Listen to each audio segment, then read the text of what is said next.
Okay, Snyder here. And this is Crystal. Snyder. She got used to me as a very calm, very laid back, borderline silent individual for a long period of time. And that was possible right up until stalkings, ambush attempts, and other things that should have been better left buried rather than getting buried. Decided to follow, pursue, and harass. That would have been almost forgivable and tolerable on its own, until you bunch of pricks mutated me into a monster in her eyes. She was so convinced that there was nothing to worry about, and that it was somehow innocent actions to slash someone's tires. And she didn't have anyone exactly speaking up for her except for me, and we all know I don't really bother talking most of the time, don't we? And y'all still tried to give her car crashes and paint me out to be a schizophrenic or some other form of psychology degenerate. And it got to the point where she ran in a state of undress from what should have been our home, but was a home no longer because she no longer saw me as safe. You did this. All of you did this. The ones that hid the people that did it, the ones that went around places that leaving them well enough alone and decided to pull some bullshit. The ones that went into houses that belonged not to them to take properties that belonged also not to them. And by the way, I lose no sleep for the curses y'all absorb for that. Have fun with the cancer. And for the one that sent the car crash, no, I don't expect you'll get out of that coma anytime soon. And no, I'm not sorry. I don't whine, I don't growl, I don't cry, and I don't complain, and I damn sure don't argue with a bunch of things that will hide behind fake screens and not even look you in the eyes. This is a screen, sure, but meet me at my front door and we'll have the same discussion. That's the difference between me and things that don't deserve to be called people. I'm not exactly the greatest, but you know what? I bleed for the people I care about. Y'all just run your mouths and then hide your backs. And she made me an ounce of happy and peaceful, and you who left me to die after sabotaging, slandering, and, well, doing your best to judge, attack, and otherwise restrain or jeopardize that which A, you did not understand, B, had no power over, and C, really should just not have bothered and should have left the fuck alone. But she had not been exposed to fistfights. She hadn't been exposed to witchcraft or voodoo or astral assaults. And that doesn't go for all of you, though, does it? And to be fair, I wasn't really sure that's what I was doing most of the time. I didn't really have a bunch of cults and books and teachers and pity me crowd supporters to help me. But I did manage to bring over fistfight and warfare logic when I got marooned in a place surrounded by witchcraft, though. And it turns out that cultists have skulls that break just like the others. Understand, this is where my natural head state exists. We've seen the storms. We've seen what y'all do to each other on the fucking news. But I don't like. Show them your mark. Show them the mark. Y'all see that mark?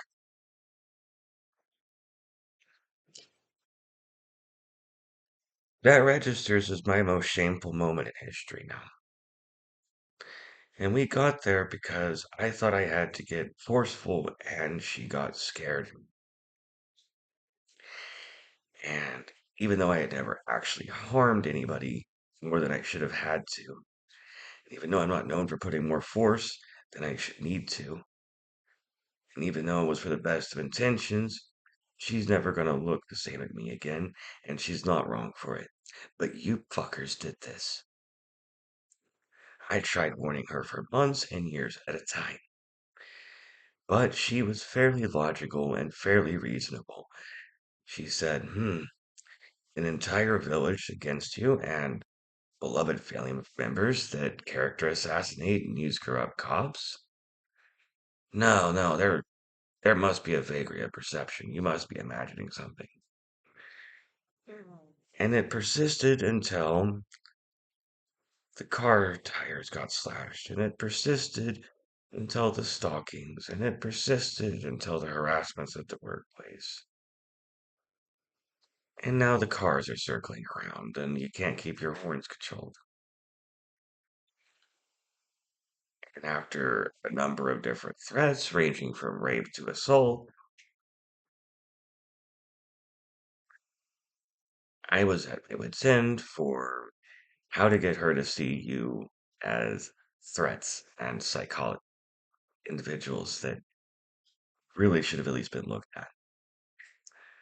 But she couldn't even perceive of danger because you fuckers sabotaged and crippled her self-esteem so far that she couldn't even see the self-worth angle high enough to be worth living.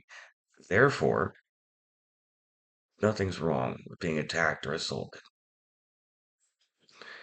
That's not true or accurate, and if it was, I wouldn't be surrounded by gas and blades and other things that make bodies go crunch and crispy. I don't care if I live or die, but I do care how many of y'all I take out in the process for trying to take me out. That goes triple for her. But instead of her being able to receive that as a comfort, no, she was driven running and screaming from her home in broad daylight in a state of undress because she had been convinced that I was the threat and the problem. I was wrong.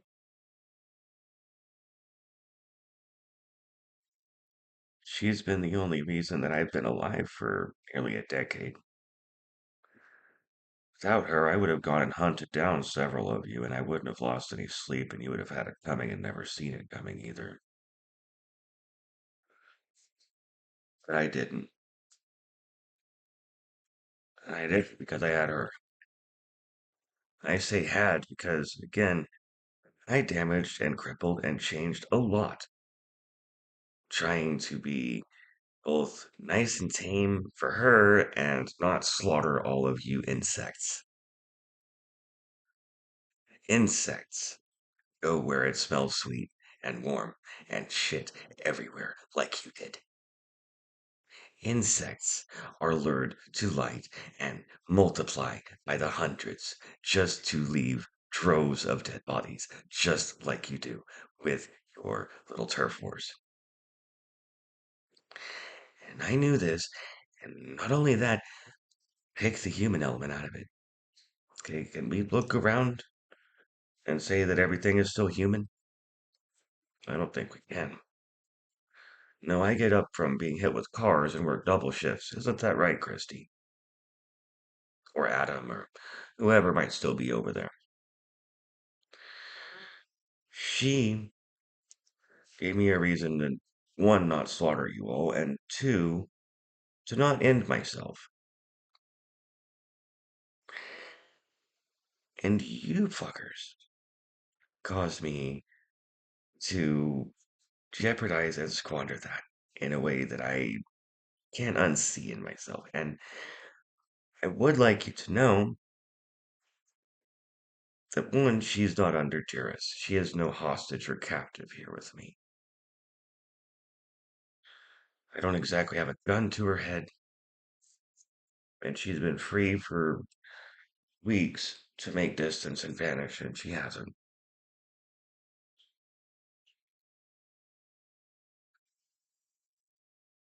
But we are also in a place with claimages, BDSM contracts, and other things of a type of this nature, and this is a master slave relationship. This is a husband wife connection. But is it a toe tag or a label? It was our business, not yours, and frankly, the ones that needed to weigh in from the past where I left you should have stayed in the past where I left you.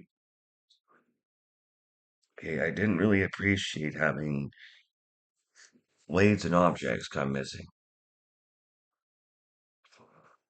I didn't appreciate the astral molestation attempts either. Pretty sure even actually that constitutes at least sexual assault. I'm not sure. But it's okay if it doesn't count as sexual assault, then that didn't count as self-defense and nothing happened to anyone. So it's all right. But she's no captive,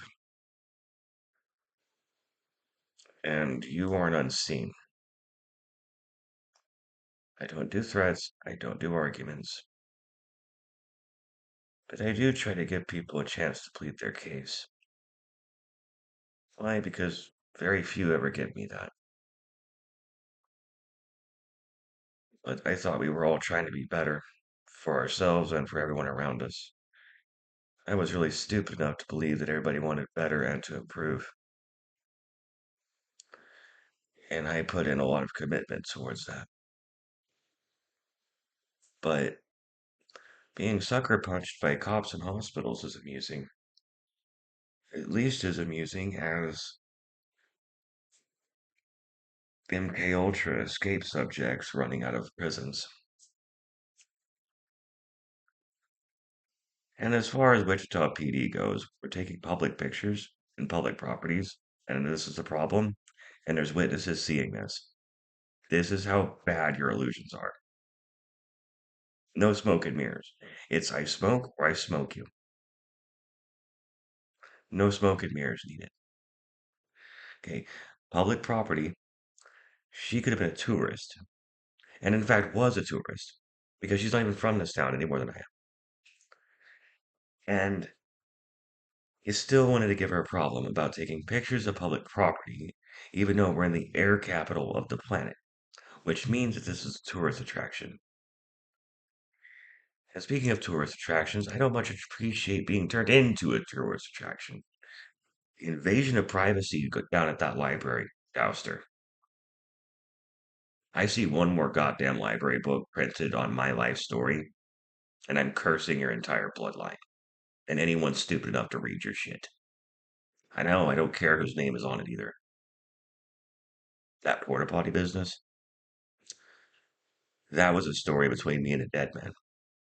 The fact that you aired it means that you have no respect or respect in general, which means that you have less than no judgment.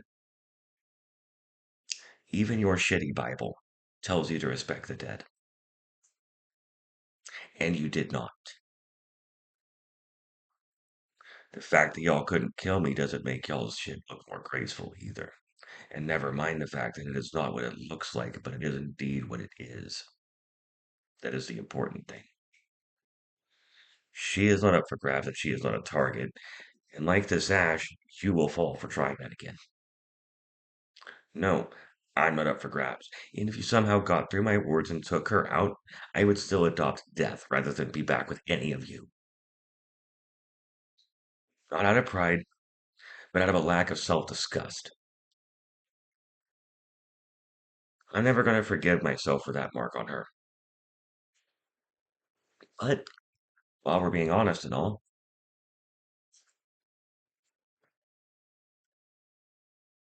that scar there on my arm, you'll see it. That was given to me by a sibling figure. So marks go around out here. No, she's not being abused. No, she's not a captive. But no, I'm not into home wrecking shit, and no, I'm not into astral and psychic hostage taking. And the next possession attempt that I have to deal with. Well, just watch the news. It's all y'all are good for anyway, right?